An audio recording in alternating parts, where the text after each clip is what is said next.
Tu es une fille et tu as peur d'aller en auberge de jeunesse? Laisse-moi tout te dire. Et surtout, reste bien jusqu'à la fin parce que j'ai une astuce qui pourrait faire toute la différence. Tout d'abord, il faut savoir que lors de chaque enregistrement, on te demande soit ta pièce d'identité, soit ton passeport. Il faut bien qu'il te retrouve dans le cas où tu casses quelque chose. Ce qui veut dire que une personne mal intentionnée réfléchit à 2 fois avant de commettre quelque chose. Donc je suis malgré tout d'accord avec toi, c'est pas parce qu'on laisse une trace qu'on peut pas faire quelque chose de mal derrière.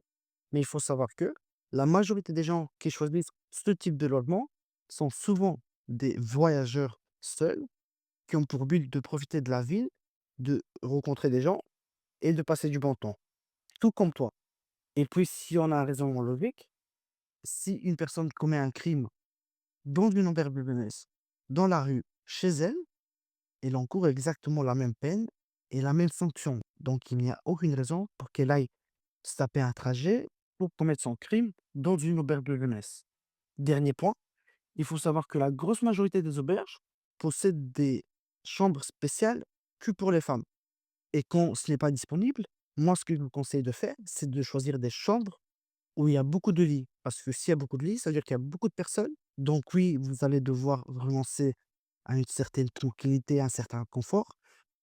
Mais si ça peut vous rassurer, ça vaut la peine parce que dans une chambre avec 16 personnes, croyez-moi que si vous vous faites agresser, il y a au moins 4 personnes qui vont venir vous aider.